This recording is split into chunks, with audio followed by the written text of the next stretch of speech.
Ladies and gentlemen, welcome back to the Exceptional Conservative Show live from the nation's capital. I'm yours truly, the Exceptional One, Ken McClinton.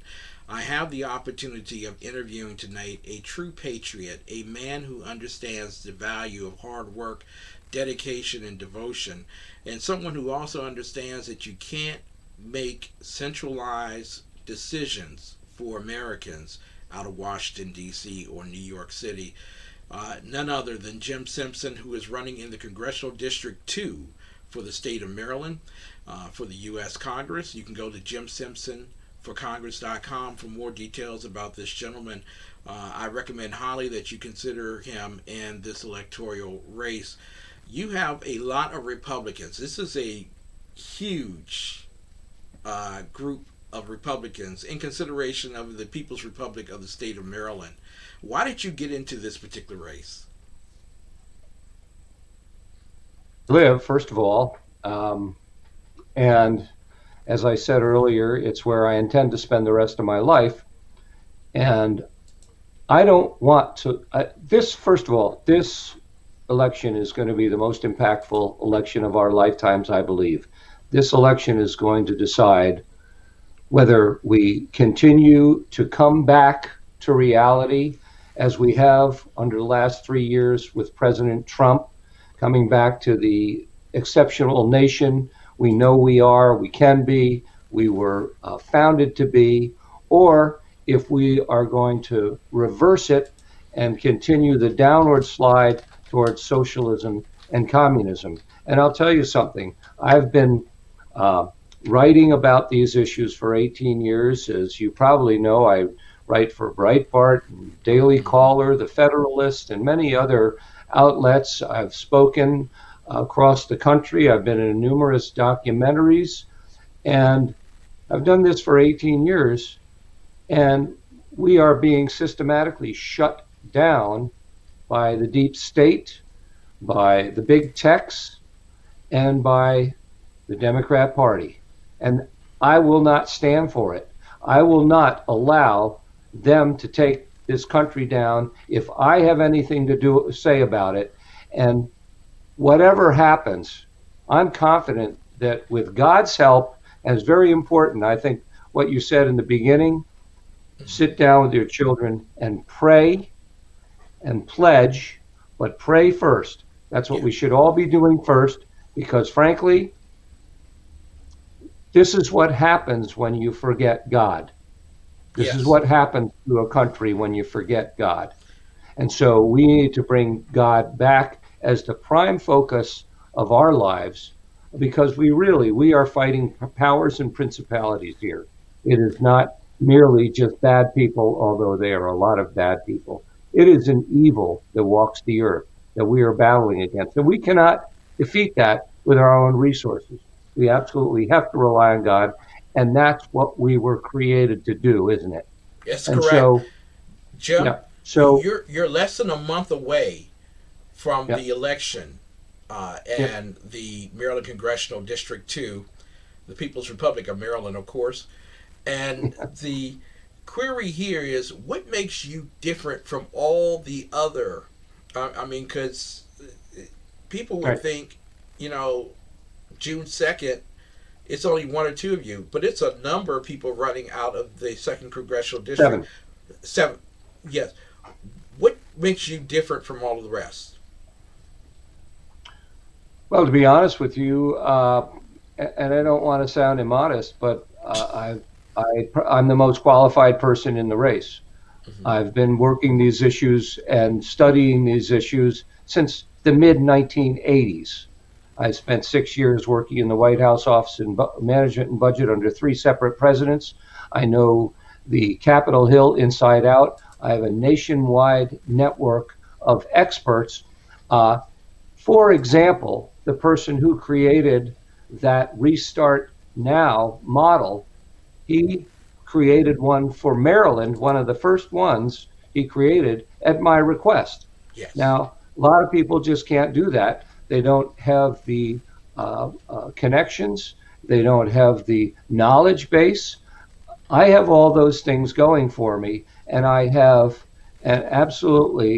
fire in my belly. I absolutely will not, at the end of my life, look at my children and tell them that I did not do everything that I possibly could to We give heard them the kind of teaching that they deserve. exactly. We heard statistics, Jim, from well astute intellectuals in colleges and universities from across the country that were supported by not only the CDC but also the federal government in terms of research and development, and as well from the United Kingdom, that we were going to have 2.5 million Americans die from coronavirus, and decisions or policies were made based on that fear. I want to ask you your thoughts. Have we lived up to that?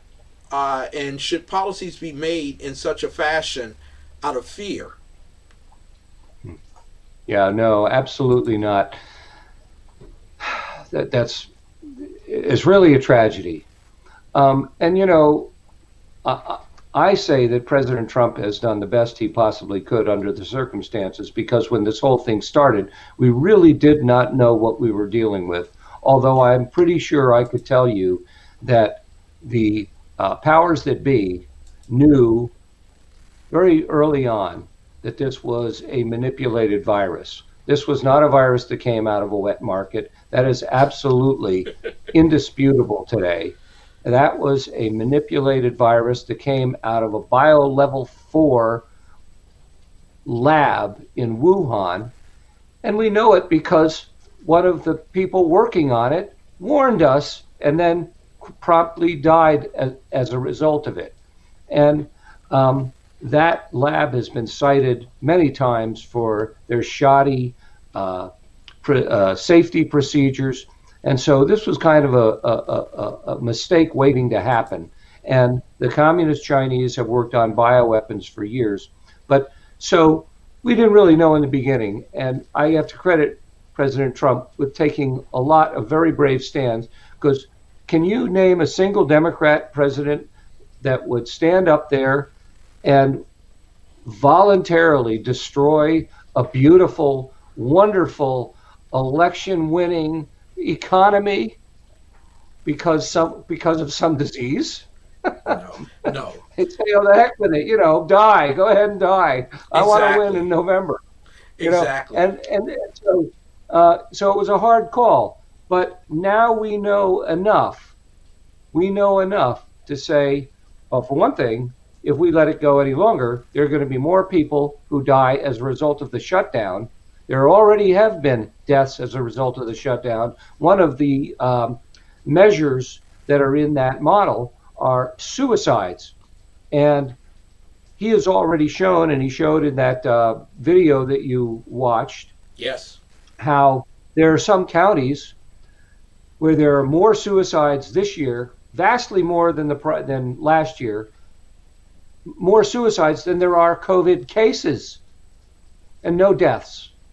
yes. More suicides than COVID cases. I mean, that's the kind of crazy stuff that happens when you shut down an economy. People lose their jobs, they lose their livelihoods, they can't make ends meet. It's one of the main markers, one of the big markers for suicide.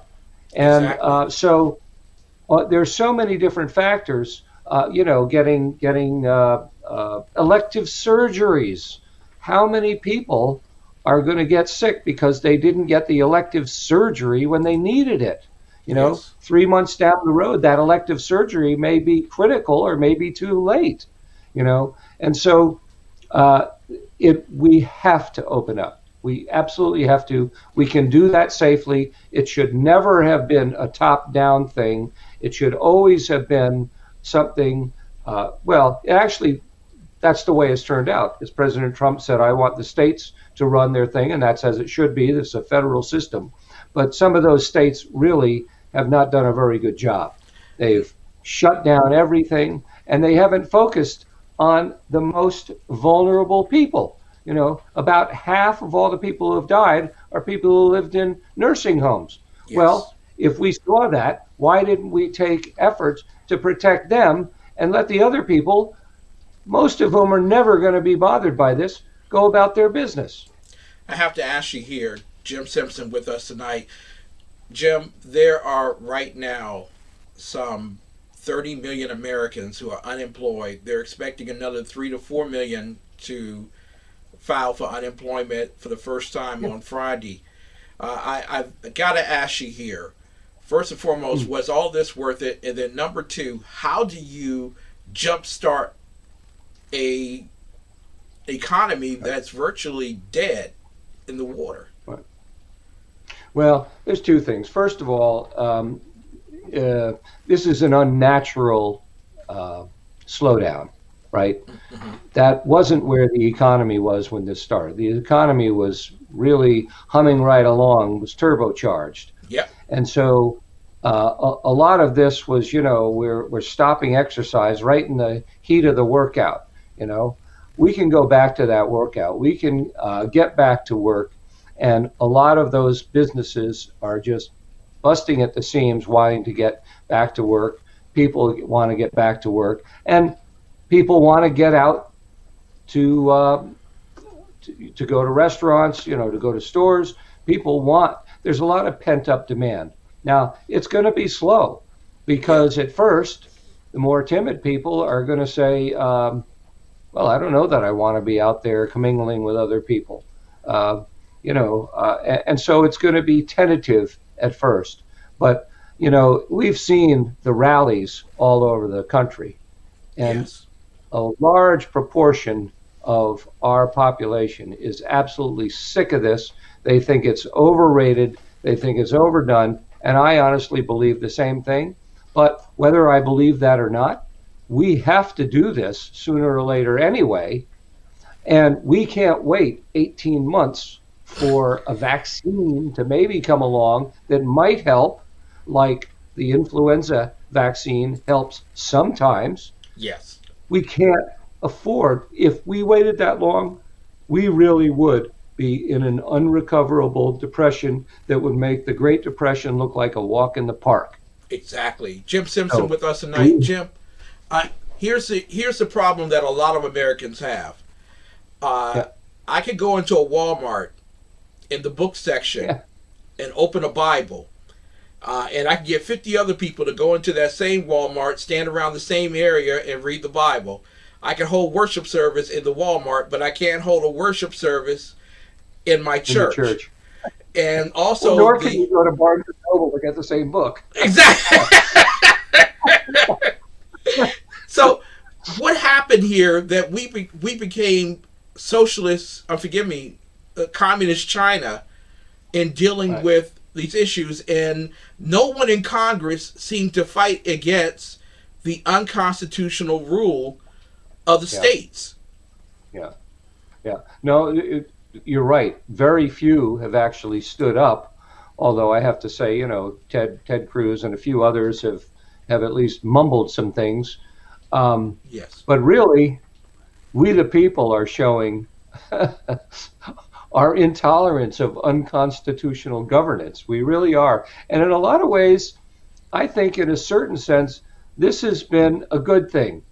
Mm-hmm. It's forced us to reset. It's forced us to sit back and say, wait a minute.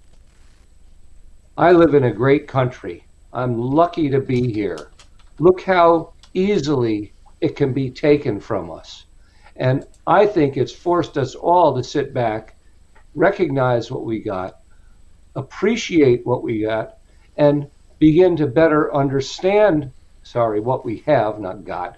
And it's good enough. You're an American. It's good enough. and also the great benefit of having the covers pulled on Red China.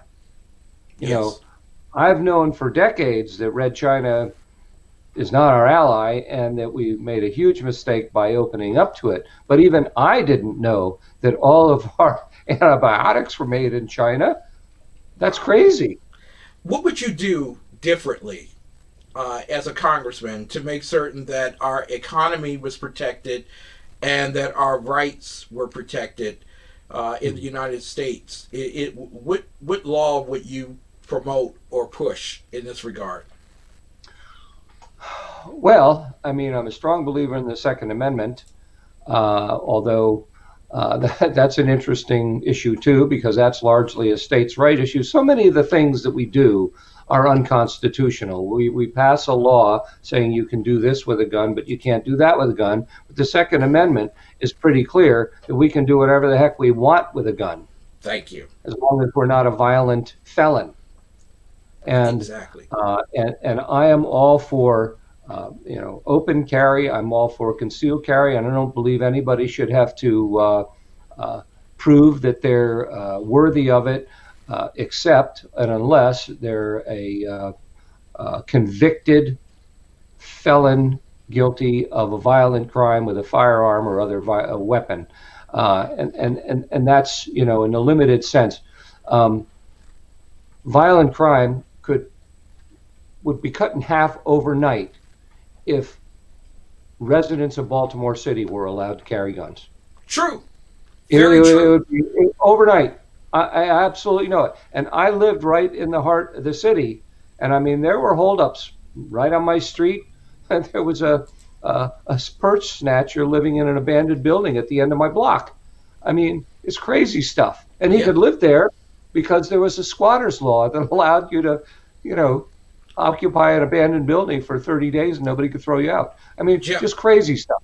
Jim, we're going And to run out of so, time, but I got to ask you yeah, this question here, and it's about illegal migrants.